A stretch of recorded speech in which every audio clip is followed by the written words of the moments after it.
ఇవాళ మనం చూసే టెంపుల్ పేరు మధుర మీనాక్షి టెంపుల్. మధుర మీనాక్షి టెంపుల్కి ఇంకో పేరు కూడా ఉంది. ఆ పేరు ఏంటంటే శ్రీ మీనాక్షి సుందరేశ్వర్ టెంపుల్ కూడా అంటారు దీన్ని. ఇది మధురైలో ఉంది, తమిళనాడు స్టేట్లో కూడా ఉంది. దీని ఆర్కిటెక్చర్ ఎంత బాగుందంటే, ఇంకా ఇది ఒక కల్చరల్ ల్యాండ్ మార్క్. చాలా డెప్త్లో పోవాలంటే Tamil Nadu history and Hindu traditional తెలుస్తుంది మనకి టెంపుల్లో. ఇది 2000 సంవత్సరాల పురాతకాలమైన టెంపుల్ అండి. ఈ గుడిలో ఉత్త మీనాక్షి అమ్మవారే కాకుండా గణేష, మురుగన్, ఇంకా చాలా వేరే వేరే దేవతలు కూడా ఉన్నారండి. ఈ గుడిలో వేరే వేరే దేవతల టెంపుల్స్ కూడా ఉన్నాయండి. Ganesha temple, Murugan temple, Lakshmi temple, Rukmini temple, Saraswati temple, ఇవన్నీ కూడా ఆ గుడిలో ఉన్నాయి. ఇంకా ఇది ఒక హాల్ ఉంటుంది. ఆ హాల్లో 1000 పిల్లర్స్, 1000 స్తంభాలు గల ఒక హాల్ కూడా ఉంటుందండి. ఈ టెంపుల్ మొత్తం 14 ఎకరాలలో ఉన్నదండి. ఇది పాండ్యరాజు కట్టించిన గుడి అండి.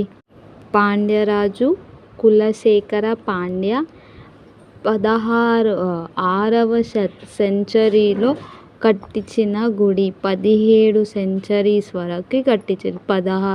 16 నుంచి 17 సెంచరీస్ వరకు కట్టించారండి ఈ గుడిని. ఈ గుడి మొత్తం తమిళ్ కల్చర్, హాస్టింగ్ ఫెస్టివల్స్ అని ప్రతి ఒక్కటి తమిళనాడు నుంచే తీసుకున్నాయి. పెళ్ళిళ్ళు, నవరాత్రి ఇవన్నీ కూడా ఆ గుడిలో జరుగుతాయండి. Tamil literature, music and dance కూడా చాలా ప్రోగ్రామ్స్ అవుతాయండి ఈ గుడిలో. ఎన్నో ఫెస్టివల్స్ జరుపుకుంటారండి ఈ గుడిలో. ఈ గుడిలో ఒక మ్యూజియం ఉంది. దాన్ని temple also houses a museum with one of its mandapams అని కూడా అంటారండి. ఇంట్లో ఎన్నో రకాల వస్తువులు, పురాతకాలమైన ఆర్కిటెక్చర్స్, బొమ్మలు, పండుగలకి యూజ్ అయ్యేటివి చాలా రకాలవి స్టోర్ చేసి పెట్టారండి. అక్కడ ఒక గోల్డెన్ లోటస్ ట్యాంక్ కూడా ఉందండి. దాన్ని పోత్రమారై కులం అని అంటారు. తమిళనాడులో దాన్ని అంటారు. మనమేమో గోల్డెన్ లోటస్ ట్యాంక్ అని అంటాము. దాన్ని కోనేరు కూడా అంటారు. అది చాలా పవిత్రమైనది. కోనేరు ఉంటుందండి.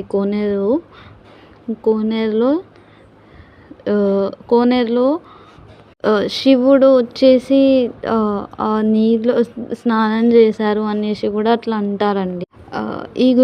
ఈ గుడికి ఇండియా నుంచే కాదు, మన స్టేట్ నుంచే కాదు, తమిళనాడు నుంచే కాకుండా వరల్డ్లో నుంచి ఎక్కడెక్కడ నుంచో వస్తారండి ఈ గుడిని చూడడానికి. ఎంత ఫేమస్ టెంపుల్. మనం ఇక్కడ పిక్చర్స్ చూస్తున్నాం కదా, ఉన్న ఫొటోస్, వీడియోస్లో. నేను బయట నుంచే తీస్తున్నాను, కెమెరాస్ లోపలికి అలౌ లేవండి.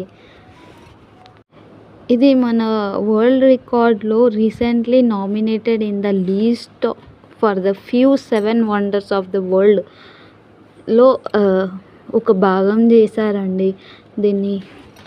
ఇప్పుడు మనం మధుర మీనాక్షి అమ్మవారి గురించి తెలుసుకుందామండి. మీనాక్షి అమ్మవారి టెంపుల్ ఎలా స్థాపించారంటే, మీనాక్షి అమ్మవారి బర్త్డే రోజున ఈ గుడి కట్టారండి. మీనాక్షి అమ్మవారు శంకరుణ్ణి మ్యారేజ్ చేసుకున్న రోజు ఈ గుడిని స్థాపించారు అనేసి అక్కడ పెద్దలు చెప్తూ ఉంటారు. ఇక్కడ ఈ ప్రజలు గట్టిగా నమ్మేది ఏంటంటే, అమ్మవారు నిజంగా ఇప్పుడు కూడా అక్కడే ఉంది. అక్కడ నుంచి భక్తులనందరినీ కాపాడుతుంది. ఎటువంటి బాధలు ఉన్నా, ఏమున్నా సరే అమ్మవారితో చెప్పుకుంటే అది నెరవేరుతాయి. మన బాధలు పోతాయి, మన కోరికలను నెరవేరుతాయి. అమ్మవారు మెయిన్‌గా అమ్మవారి ముక్కు పుడక. మధుర మీనాక్షి స్పెషల్ ఏందంటే ముక్కు పుడక. అది ముక్కు పుడకని చూడడానికి చాలామంది భక్తులెళ్తారు. ఆ ముక్కు పుడక కనిపించిన వాళ్ళు అదృష్టం అండి. ఆ రోజు ఇగ అమ్మవారి అమ్మవారి ముఖంలో కళ ఉంటది చూడండి. ఎంత బావుంటదంటే చాలా బావుంటది. మనకి అక్కడ అక్కడలో ప్రజలు ఏం నమ్ముతారంటే ఏ చిన్న కష్టం వచ్చినా ఆ తల్లే చూసుకుంటది అనేసి నమ్ముతారండి. ఇది తమిళనాడులోంచి చాలా ఫేమస్ టెంపుల్ అండి. మనము ఈజీగా కూడా వెళ్ళొచ్చు ఈ టెంపుల్‌కి త్రూ రైల్వే స్టేషన్ నుంచి.